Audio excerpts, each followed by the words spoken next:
Hey guys, quick follow-up video today to our paddock grazing duration video that put out a couple days ago. Let's head out here and let's check in on cattle and sheep and follow up just a little bit here on this impact and how our math turned out. We tell you what we did. We spent one day back in paddock 1.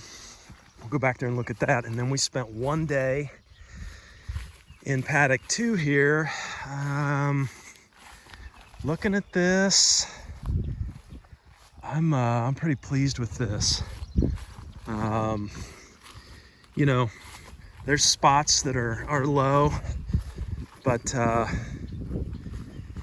let's come over here and look at paddock 1. Definitely still some there. Did we leave half? I don't know. Hard to estimate, but that's looking better than when we scalp it. I know that.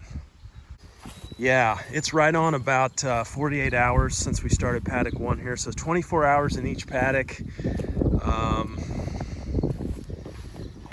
think this is about right. Pretty good impact here. I mean, look at the trample.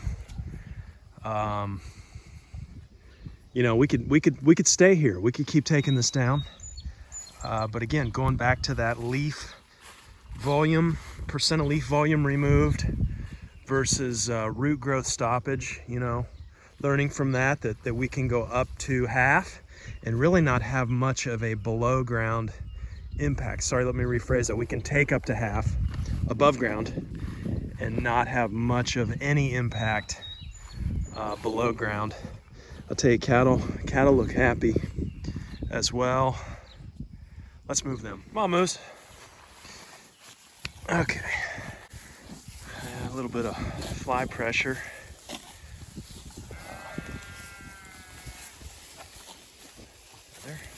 They're looking good. Looking real good. You see this that we're coming onto, though.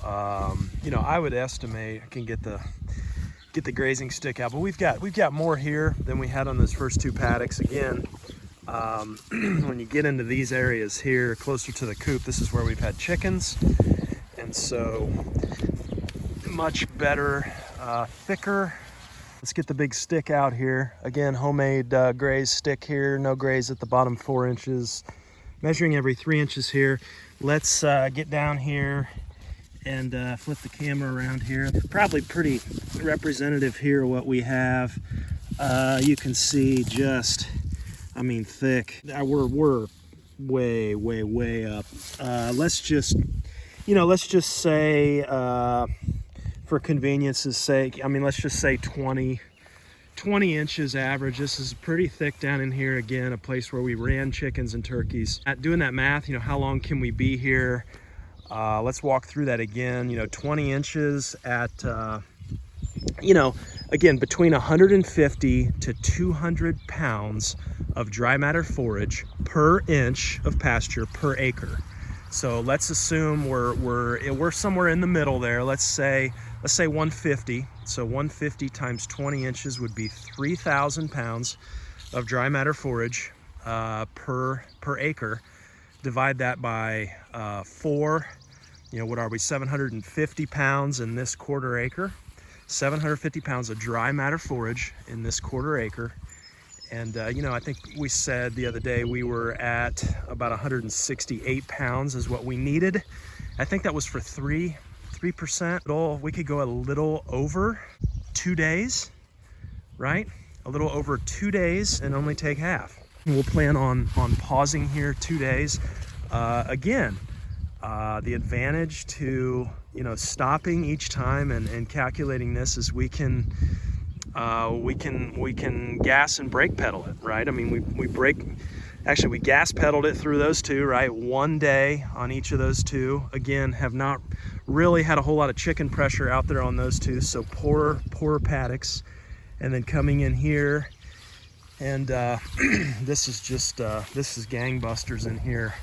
So being able to stay here for 2 days And during that time we can also monitor what's going on. So I plan to be here for a couple days. Let's head over and take a look at sheep as we walk out to check sheep here.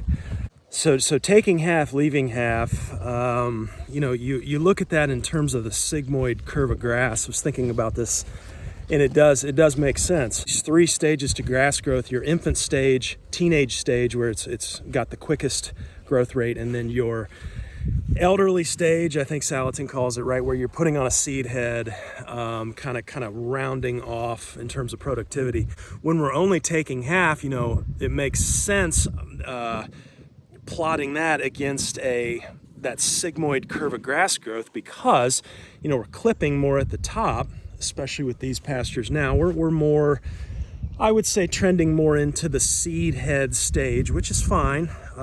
We've talked about that. I want to be a little longer here in drought, but then we're seeing, when we're only taking half, we're knocking that back, but we're staying in that teenage stage on that sigmoid curve.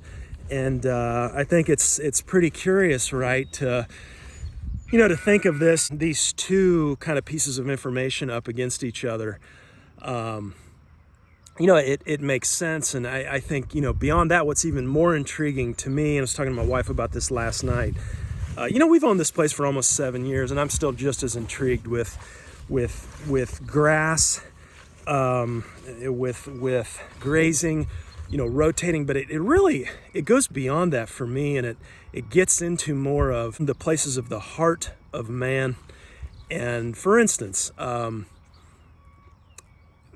especially right now with this drought going on, there is such a tendency, and I feel it in myself, there's such a tendency towards fear, and it's fear of lack.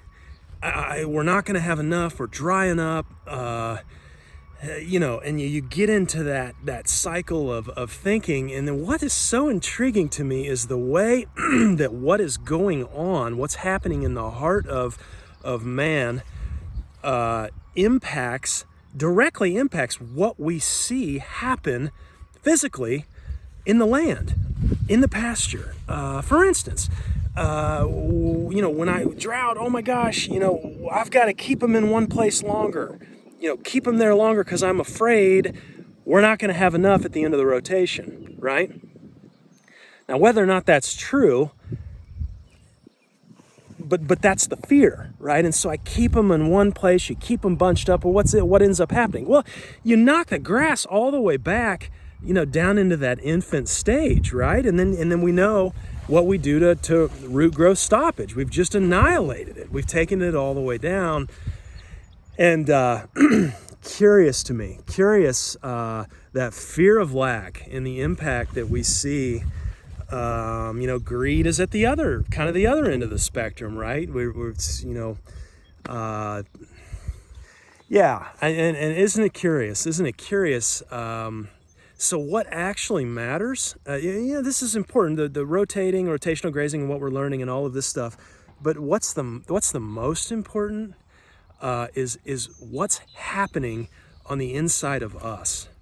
That to me, that is the most important. And being able to press into the heart of God and to hear from Him, and to hear that, there is no lack, right? I'll make a way. I always do. We're not lacking. The truth is, we're not in lack right now. And could we get there? Sure. But having that faith that God will provide a way. I was just talking to somebody, praying with someone this morning, and that came up. God will make a way. He'll part the waters. He'll make a way. Curious. So I would encourage you today, pay attention to obviously our ground and our land, but what's happening inside of me. Curious. We're here at the sheep. Let's take a look. Okay, sheep have definitely been more vocal than cattle. Looking this over, quite a bit of trample, but looking at these guys here, I can just tell you as a shepherd here, everybody is super happy. you know, I see several chewing, you know, ruminating. Lambs are cuddled up against mamas. This is, I tell you, you know, as a shepherd, this is what you want to see right here. Doesn't get much better than this. So this is telling me everybody has the full rumen.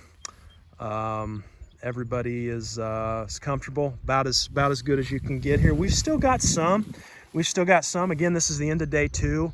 We figured we could go to 3 days and just take half. Yeah, I think based on this response, or what I'm seeing here, we're gonna try for that. We got the netting set up around the next paddock here, so that'll be a pretty easy move. Just open this up, and yeah, anyhow, life is good today. Hope you are doing well also, wherever you're at. Peace to you, peace to your family, your communities, and we'll talk to you next time. Take care.